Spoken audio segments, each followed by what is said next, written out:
there. Oosterhuis here with RealAgriculture.com. We are back here today. It is Wednesday. It is I'm on the prairies. It's still a cold Wednesday. I've heard, though, it's supposed to warm up in the next couple days, so hopefully that is the case. Today's guest is normally he is originally from southern Manitoba and usually says he kind of misses southern Manitoba, but I think today he is happy to be in Ontario. So let's bring in today's guest. It is Brian Voth of Intellifarm. How's it going today? I'm good. How are you, Kara? Great. So we're as you well know, we're talking markets today. We had a USDA report yesterday. Do you want to talk about some of the highlights you saw from it and maybe if it met expectations? Sure. First off, I guess happy birthday. What does that make you now? Like 22 or something like that? Shut up. I'm older than that. Thank you. Oh my God. Oh, hey, we got sound effects in the background. Nice. Sound effects. Thank you. He waited till we were live for that one. But no, we're not talking about my birthday. We're talking about markets, Brian. Why are you getting so red? It's your birthday. You don't have to be embarrassed about it. Well, to be honest, I've also been, if anyone's wondering why I'm so red, I've just spent the last 5 minutes laughing. Brian and I have been talking about what we hate most on the farm. Turns out he does not like mice. There's a story. We were talking markets. We were talking flax markets. There's a story about mice and flax. I think now that you've put me on the spot, we got to put you on the spot before we get into it. Okay.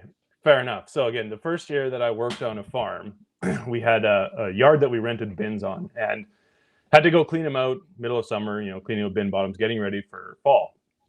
And so me and the other hired guy, we show up at this bin yard and open up the door and literally, so there's about 8 inches of flax, maybe a foot of flax in the bottom of this bin, and open up the door and the entire floor is moving. Like literally just a sea of moving something or other. And I was like, it's flax. It's not supposed to be moving on its own. And it was just invaded with mice.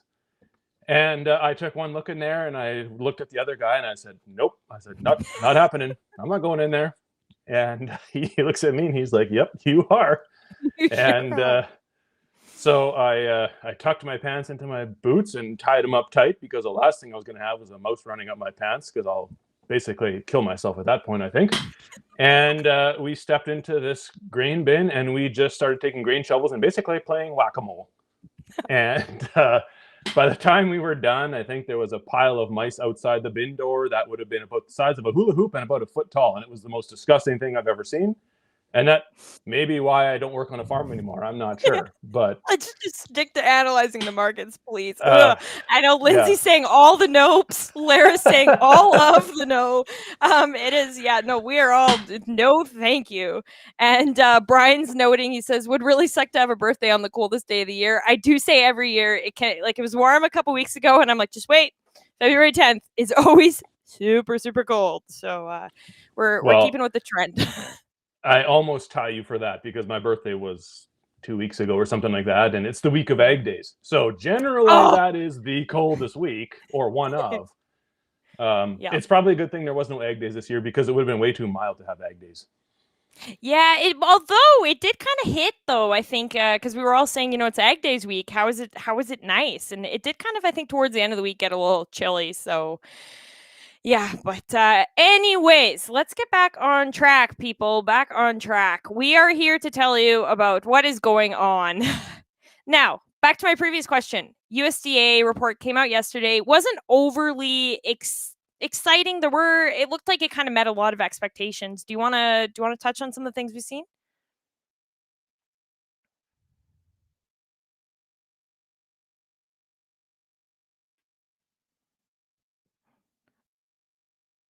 Uh-oh, I can't hear you, Brian. Can producer Jay, can you hear me? Oh, maybe it's just on my end. Maybe I can't hear anyone. Oh, no, I can't hear anyone. Somebody send the flag. The flag, it's fine. Can you hear me? You have to go and click. I think you have to unmute yourself. So that should be just on the bottom of your screen there. Silly technology. Yeah, Lara's saying I can't hear Brian, so I think you have muted yourself. Maybe just you can quickly exit out and click the link again, and it should let you back in if that works best. Daryl Franzu can hear me. He can't hear. There we go. Okay. Everyone can hear me. Thank you for your feedback. It is always kind of difficult doing this on the spot sort of thing when you're like, I don't know if people can hear me or not, but thank you very much. So Brian's back and Can you there hear me he now? is. I can Uh, hear you now. Perfect. Okay. So I did not catch anything of what you're saying. Let's start again, please and thank you. well, I think I only said about 5 words, and I saw the confused look on your face, so I just kind of stopped talking at that point. Yeah, I'm very easy to read. So with the USDA report, a lot of eyes on the soybean side because that's been the tightest stocks number and the carryout number at this point since 2012, 2013. And they did drop the stocks number a little bit again down to 120 million bushels. This is basically bin bottoms on soybeans already. And the bulk of this is coming from the ferocious demand we've seen from China. And that's not likely to stop given the increase in their hog production in China again. Like it's all tied around the fact that last summer ASF basically seems to have swept through. And now we're seeing a resumption in hog production in China, along with the fact that they've actually added more hog production or more barns during all of this, the last 18 to 24 months of shutdown. So not only is their demand ramping back up to where it was, it actually has potential to move beyond where it was before, which just actually increases their demand long term. So soybeans, that's kind of what we saw. Slight cut to the ending stocks number. No real surprise there. Big question will be, does this number actually get cut a little bit further in subsequent reports? USDA is a little hesitant to typically drop too much too fast. Maybe just with risk of spooking the market as to just how tight things actually are. But we'll see in subsequent reports. The one that didn't see as much of a drop as what we thought would be on the corn. Exports were only put up by 50 million bushels, so just a 50 million bushel drop to the ending stocks on corn, where the trade was expecting more like a 200 million bushel drop. Again, with the big purchases by China in the last month or so, it seems inevitable that that's going to change. However, export sales don't always translate into actual export inspections or deliveries. And so that is the argument that that the USDA will use often by not changing these numbers until stuff is actually shipped. So again, look for that to change down the road. Basically, this report kind of kicked numbers down the road for another month more than anything. Supported the idea that we're getting tighter on stocks, just not to the extent that the trade might have expected us to see in one move. Yeah, and Phil Shaw's asking here. He says, "Were you surprised that the corn ending stocks weren't lower than 1.502 billion bushels?" I think it's just again a matter of time before that changes. We've got whatever it is, 6 months or 5 months before the end of the 6 months before the end of the crop year yet. So I think that's going to end up changing down the road. So I say they basically kicked us down the road another month. It's not untypical for USDA to do things like this or any government agency. Rather than making big cuts early, they'll make slow, small cuts and basically space it out between now and the end of the year. Again, whether it's an actual attempt to try and smooth out market reaction or something, I'm not sure. But I would expect that to change as we go forward yet. Yeah, absolutely. Danny's asking a question. I don't know if you'll actually have an answer to this one, but he says, "Can Brian explain how grain gets exported with an unknown destination?" Do you have any comments on this? No, by the time it gets exported, the destinations are known. Again, I'm not going to. It's hard to explain too much, and I've tried to look into this, and I still can't figure it out half the time either. What it means when we sold grain to unknown, like who is unknown. It's kind of like the whole get held up at gunpoint. Gunpoint is not an actual place. You don't go there. So they get switched to actual purchases down the road. But it could be just a situation where at the time where the sales get reported, because sales have to get reported if they're over a certain tonnage, and they may not know exactly where it's going, just like buyers can buy optional origin product. So we're buying 100,000 tons of corn at such and such a price. We don't know exactly where it's going to come from yet. Could come from the US, could come from Argentina, could come from Brazil, whatever. But that's going to get determined before it gets shipped, obviously. So nothing's going to get shipped to an unknown destination. They don't just put it on the boat and send the boat in the water and be like, all right, pick a spot. See you later. Yeah. That's I like could be kind of fun. Well, yeah, I think we all have differing ideas of fun, but Well, it's like a choose your own adventure for the boat, you know.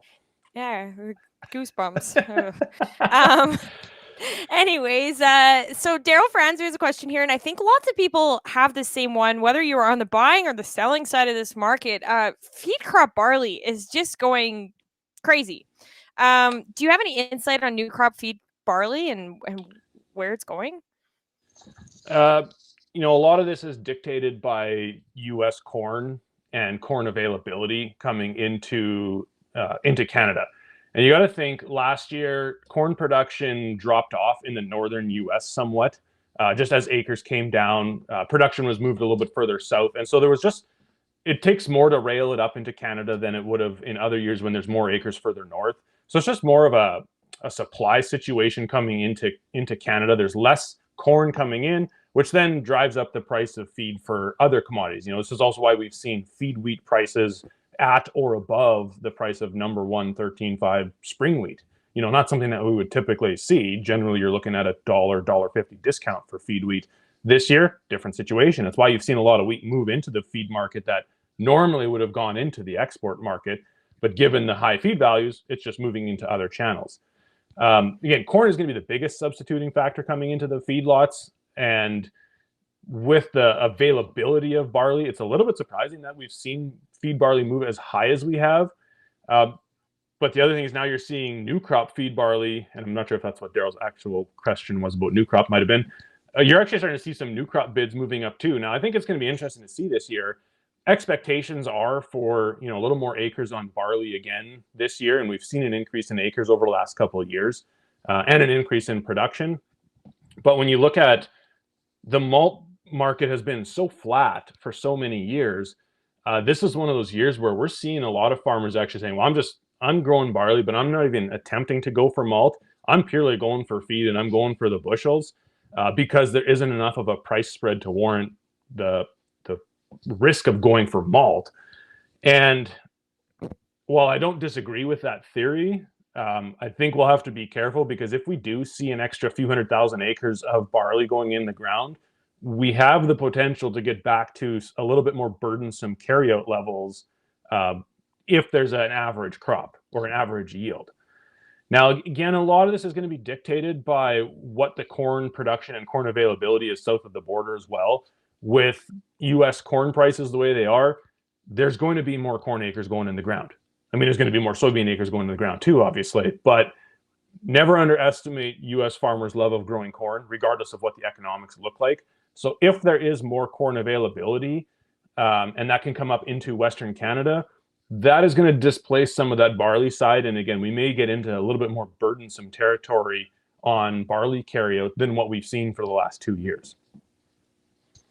Absolutely, and that's a very interesting point. What do you think it'll do to the malt, to the malt side though? Like, if people are growing and they're not even trying for the malt, they're not trying to make malt grade. What do you think it does to that market? I don't think it'll really have much effect because you got to remember that it's only about 20% of the crop actually ends up in malt on any given year. And the more acres that are going in the ground and the bigger the production is, the smaller that percent actually becomes because the malt market itself or the malt demand is relatively stable or relatively flat from year to year. So again, and that's why I say we actually risk creating a burdensome situation on the feed side because the malt will take what it needs. Now, depending on the year, I mean, if quality is an issue, they're going to open up the door to more. It's amazing in a year where there's not great quality around what can all actually make malt barley. But when everything is good quality, they just pick like the top of the top, right? So Mhm.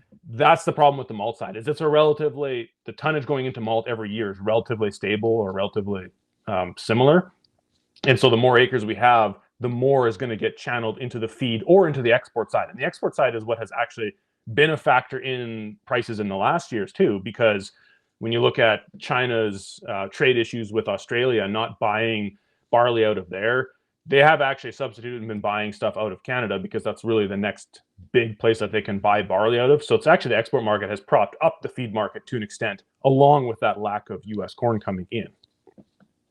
Yeah, and to your point, Danny's saying they will malt feed barley if they need to. So, I we know Well, Danny's that's joking, how we but I get mean it's that's how we get Budweiser beer. I thought was by taking the garbage malt barley and making beer out of it. oh no, let's not get into this conversation. Otherwise, I really will squirrel, and the next 13 minutes will be all about the bad beers of the world. But, anyways, Well, maybe Phil we should Shaw. do a taste testing one day, and we'll figure out what the bad ones actually are.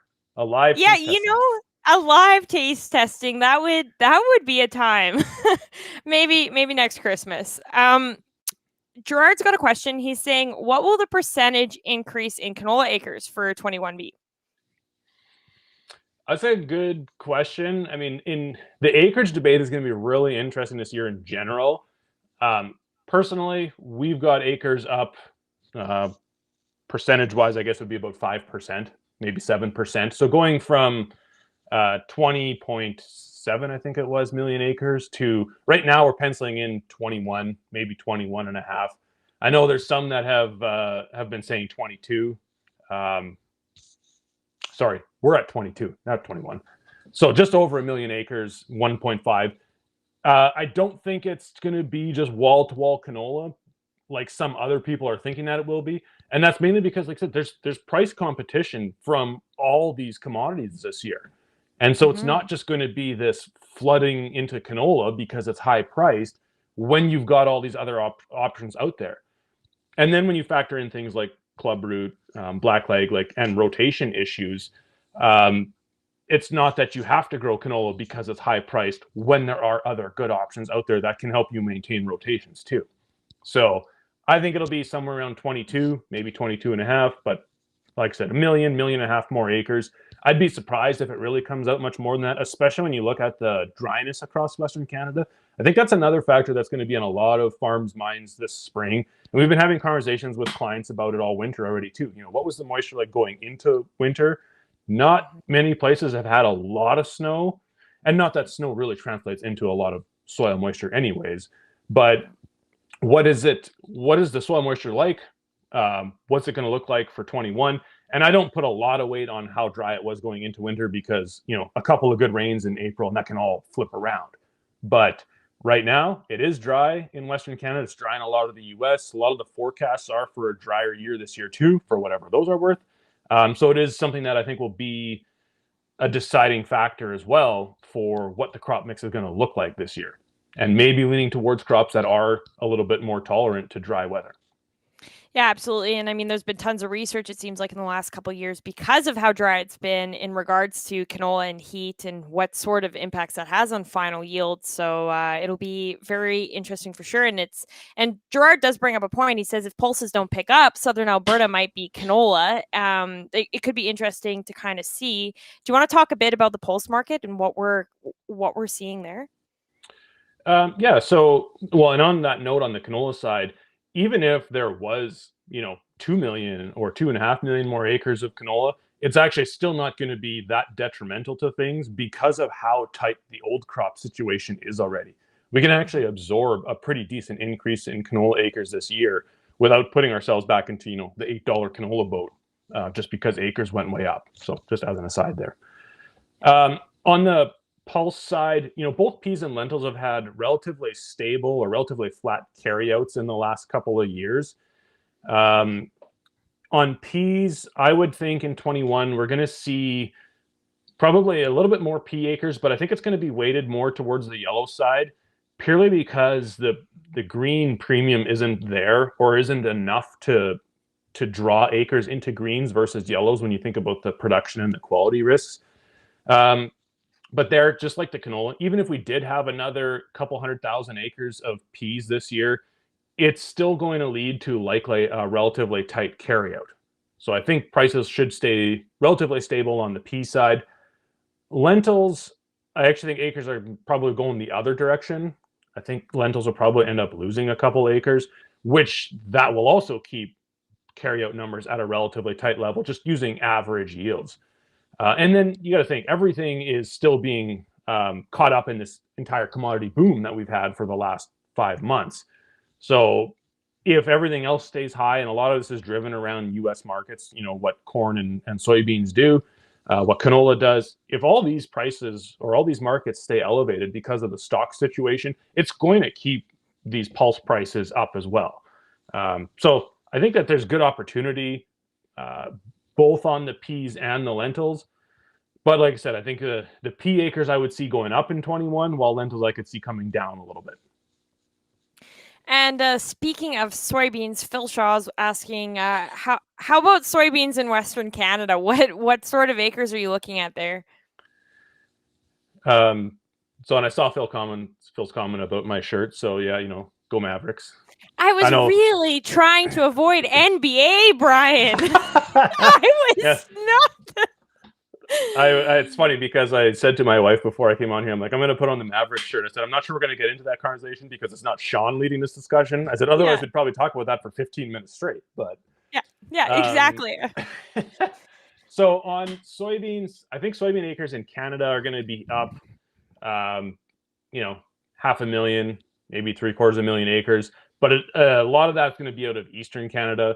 There will be, I think, more acres in Manitoba just because we've finally gotten yields are a little bit better in the last year, and we've got some really good pricing options. That said, I don't think acres are going through the roof by any means. Not like we had, in 2013, 14, 15, 16, when we had, hundreds of thousands of acres being added to soybeans every year. I don't think we're back into that situation yet. The dry years of the last 4 years have really put a damper on soybeans because they just don't tolerate that dryness or that lack of an August rain more than anything. Again, with the prices where they are, it is going to certainly encourage more acres. But again, just like anything else, there's competition from all these other commodities. So it's not just a slam dunk that we're going to see, miles and miles of soybean fields again this year just because the prices are high. I do think there's going to be an increase. I just don't think it'll actually be that substantial, really. And keeping on the soybean frontier, Phil's got another question. He says, "How will nearby soybean futures react when Brazilian soybeans start replacing American soybeans?" Well, I would expect to see the futures drop off. That's typical as we get into end of January, beginning of February. Futures tend to peak out, drop off. South American harvest starts hitting the pipeline before we see things start to pick back up again going into spring as we see what planting weather is like and what planting paces are like.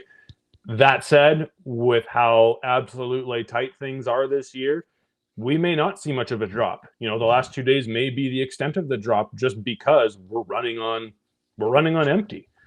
And the size of the South American crop, I think, is more or less factored in unless there's some major changes. So I don't think that becomes a huge factor to our prices going forward. I think these prices have to stay high basically through the summer. And even then, unless if there is, 10 million more acres of soybeans and the absolutely most ideal weather, um, we're not really in a situation to replenish 21 soybean stocks either. When I was running some numbers, if you added 6 to 7 million more acres of soybeans in the US this year, and you had a record yield, you'd have to be above trend line, but a record yield using the demand numbers that we have for 2020 right now, you would still basically only be maintaining carryout levels where they are. You're not actually building levels. That's just how much this entire picture has flipped around in the last 6 months. So I've been kind of saying, like, I think we've got a year of relatively high prices to work with, like for the 21 crop year. And it'll be this time next year where it's going to be really interesting to see where our stock's at, what's coming out of South America, and do we get another year into 2022 of high prices, or is 22 where we see that colossal drop in prices because we're going to overproduce? That these prices are going to be encouraging acres around the world, and Mm-hmm. everybody and their dog is going to be growing grains because that's what these prices are there. That's economics 101. High Yeah. prices are there to encourage production and discourage demand. And farmers are very good at increasing production.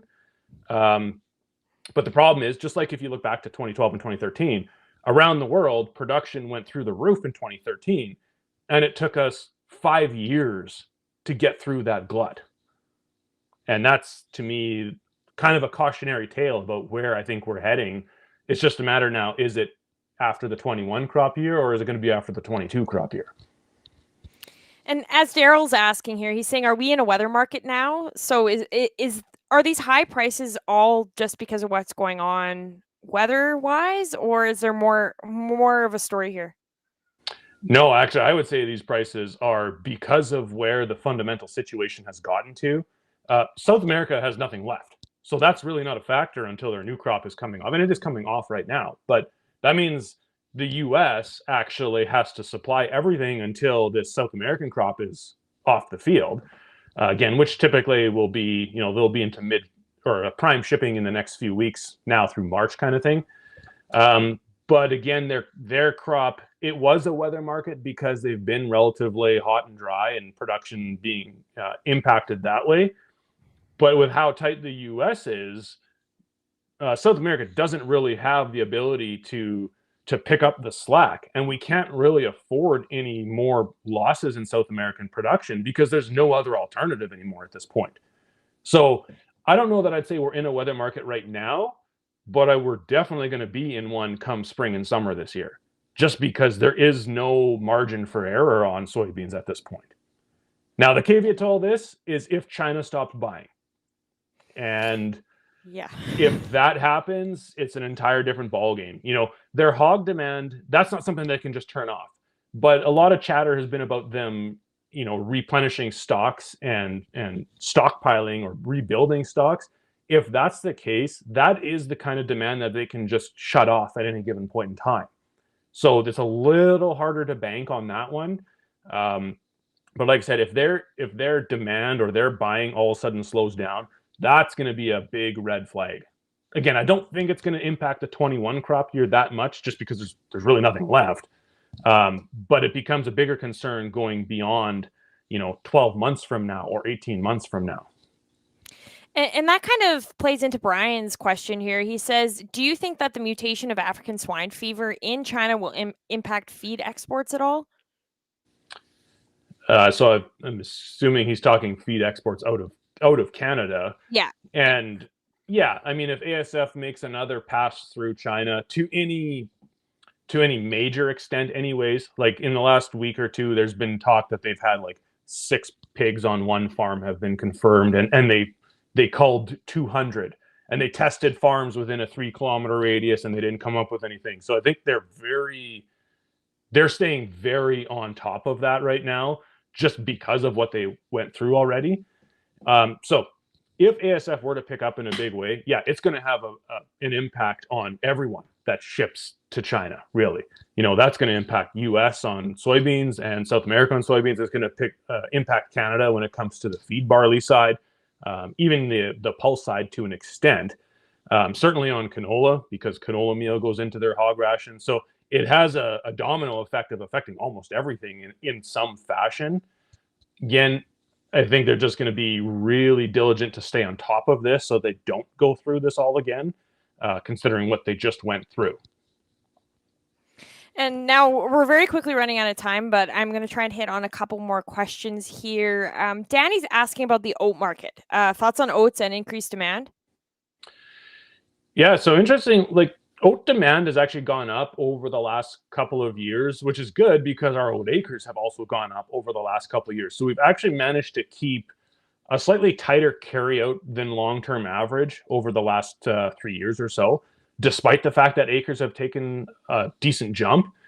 The interesting part is now the major oat growing area in Western Canada is primarily Manitoba, southern Manitoba, and then getting up into northeast Ontario, northeast Saskatchewan, other direction. But because of how well oats have been priced the last couple of years, those oat acres have actually been more or less stretched or maxed out, however you want to call it. So that even though you might think because of oat prices where they are that there's going to be more acres in 2021, there's actually a good chance that oat acres are coming down in 21 and not going up. It seems a little bit counterintuitive, but again, because those acres have been pushed in the last number of years, because of how profitable oats were and how good the returns were, I think it's actually more likely that we see a slight drop in acres, not an increase. And so that's just going to keep supplies more or less level for 21, assuming that demand stays where it is. And so I think, where 325 oats used to kind of be the norm, if you want to call it that, we've kind of moved up into maybe 350 or so, maybe 375 being more the norm for off the combine, and then slightly higher bids into the deferred side. Like we're already seeing $4 winter bids in southern Manitoba at this point, and 375 to 380 off the combine. And that to me, if they were concerned that, or not concerned, if they thought oat acres, if buyers thought oat acres are going to be going way up, they wouldn't be having bids like that out there at this point. So I do think it says something about the fact that buyers are a little concerned about a loss in oat acres this year as well. And again, there's other high priced alternatives now, so they don't have to, it doesn't mean that oats is going to be the default anymore. Now, Phil's kind of reminding us that we have not really talked about wheat yet. How about wheat prices in Ontario, Quebec, and Western Canada? What do you see for both futures and cash? So wheat has been one lagging behind a lot relative to corn, soybeans, canola. The biggest factor about wheat though is that pretty much everybody in the world grows it, and there's a harvest almost every month somewhere around the globe. So it's not subject to the same supply constraints that we can see on soybeans, corn, canola. And because of that, it's kind of natural that it's lagged behind. Now, with that in mind, I do think that wheat acres are end up going to go down in 21. I should rephrase that. I think spring wheat acres are going down in 2021. I think durum acres are going to gain a little bit. But overall, acres likely to be down somewhat in 21. Again, there's a lot of high-priced alternatives out there. And, just running some numbers, I was running some numbers with a client this afternoon, to get an average oat yield for them was 138. And we can price oats for $4 for them for, that early winter time frame. In order to get the same return on wheat as we do on oats, we needed 75 bushel wheat at a 750 average price. No, sorry, that actually didn't even get us all the way till there. So it just, and then when you factor in the quality risks on wheat too, it doesn't really look that appealing for farms to want to switch into wheat. And I was looking at it before we came on here too. I was looking at the wheat carryout number in Canada, and I was like, does our wheat carryout in Canada ever actually really change? Kind of fluctuates up and down with 5 million tons as a rough average, but we might be 4.5, we might be 5.5, but year after year, it kind of just seems to stay in and around that same level. So again, it's just not a real incentive to grow wheat. Futures wise, it's been absolutely bizarre how long Minneapolis has stayed at a discount to Kansas and Chicago. And I've kind of given up on trying to figure out why or how this is going to change. But normally, Minneapolis would have a 20 cent or so premium over Kansas, which would have a 20 cent or so premium over Chicago. And yet Minneapolis has become, futures wise, the cheapest wheat out there. And it just, again, it's not that appealing to start thinking about growing a high quality spring wheat when you're not getting paid much for it. Really, when it comes to impacting the wheat market on a global scale, there has to be a problem in Russia. Russia has picked up their production so much in the last, 7 years, that if they don't have a production problem that impacts their export side, they basically dictate more or less where the wheat market is going to be. And now we've got Argentina coming in as a wheat producer, and they're really rivaling the quality of wheat that we grow in Western Canada. And their benefit is they have a real logistics advantage over us. Western Canada, as it turns out, is not ideally situated to ship grain out of, versus if you have shoreline on both sides of you, within a few hundred miles. So Argentina, with their expanding their wheat acres to the same kind of quality that we grow to here, except they also have the ease of shipping almost anywhere they want because they're on the ocean on both sides. So again, futures wise, I think wheat is going to stay kind of with where corn is and soybeans are, because if it gets too far left behind, you will end up having demand going into wheat just because it's a cheaper alternative. But I think it's going to keep on lagging everything else unless there is a problem in Russia. And there is talk about that. There's their export tax supposedly coming into play. I will believe that when I see it, because this rumor has gone around like for the last 3 years, and you see that Russia says, "Oh, we're gonna cap exports, or we're gonna put a tax on," and wheat prices shoot up. And 2 days later, Russia's like, psych, we're not doing that.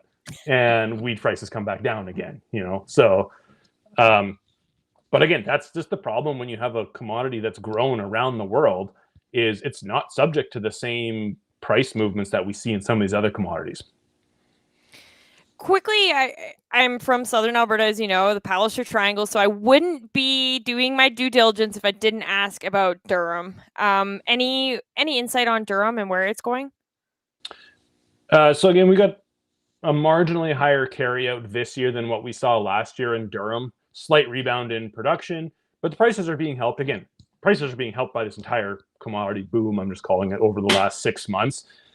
So that is going to be, I think, driving more interest into Durham. And again, I think that's where not going to be a big increase, but I think we'll see a bit of an increase in Durham acres in 21, possibly at the expense of spring wheat. Again, when you think about the dryness side and what the forecast might look like for 21, might be more incentive to be growing something like Durham in some of these drier areas, like said, southern Alberta or western Saskatchewan, southern Saskatchewan, that area. But it's not likely to have a huge impact on the carryout side. If there's an average crop, Durham carryout likely goes up a little bit again from this year, but it's really been pretty stable or pretty flat. That would be the third crop year in a row, really. So not expecting a big change one way or the other. Okay, is there anything else you would like to, before we run out of time, is there anything else you would like to note to our listeners or viewers? I'm just curious, and we talked about this a little bit, if we can put a poll up somehow in terms of, different commodities and what the current expectations are. And it'd be interesting to see just an up or down, canola acres on your farm, going up or going down, pea acres, going up, going down, wheat, that sort of thing. I'm really curious just because, like I said, there's so many alternatives this year, that it's really tough to try and get a handle on exactly where this is going to go in a big scale. I mean, we know what our own clients are doing, but just interesting to see across Western Canada, and especially as weather plays into it and whatnot, what farms are expecting to see from an acreage change year over year on different commodities. If there was to do that, I don't know. Yeah, we'll have to talk about that. And in the meantime, if anyone wants to share that information with Brian, how can they share that with you? You can find me on Twitter at Brian_Voth or at Intellifarm Inc. Or you can always check out the website, intellifarm.ca. Okay, awesome. And before I let you go, okay, fine. NBA, Phil will not let me go without talking NBA with you. Is there a correlation between Luka and soybean prices, he asks? And Danny's asking Luka's free throw attempt per game and the correlation to corn futures. So they're really trying to get me to talk about the NBA. Let's talk, Brian. What's going on? Finally, an NBA update. Yeah. So, obviously, I'm a big Dallas fan, and we haven't had a lot going for us in the last, 15 games or something like that. We're not great on offense. We're really bad on defense, and that's not a good combination in a basketball game. Not any game, really. Well, no, that's true. It's interesting to see Luka obviously kind of putting the team on his back and spends a lot of time driving for the rim. It's actually maybe more surprising he doesn't get more free throws, because if his last name was Harden or LeBron or something like that, he'd be at the free throw line about 24 times a night, not just 8 or 10. But I guess he's not quite till that superstar status yet. So in terms of correlation to corn futures and soybean futures, I'm just going to hope that there's an inverse relationship, because Luka's actually been playing better. And, this week the bids are down, or corn and soybean futures are down. So I'm hoping more that there's an inverse relationship than anything, because if corn and soybeans start going back up, then we might be back into a losing record for the Mavericks. I'm not sure. Well, I hope for your sake you're not in the losing record. So how's that for statistical analysis right there on the fly? There you go. I like it. Okay, well, thank you, everyone, and thank you for joining in today, Brian. It's always great to talk markets and I guess NBA. I'll give that to you. Thank you for having me again, Tara. Absolutely. And thanks everyone who tuned in today. I appreciate seeing all of your comments, questions. It's great when we can basically go through a whole live with just all your guys' questions. So that's how it should be. this is why we're here. We're able to just we're able to have this conversation and have a little bit of face to face. So thank you very much. And tomorrow, Sean will be hosting the live, so keep on for that. That is once again 1 p.m. Mountain, 3 p.m. Eastern on Facebook, YouTube, Twitter, or Twitch. So be sure to join in for tomorrow's live. We stream Monday to Friday every day. So thank you very much for tuning in, and thanks for getting real and getting connected.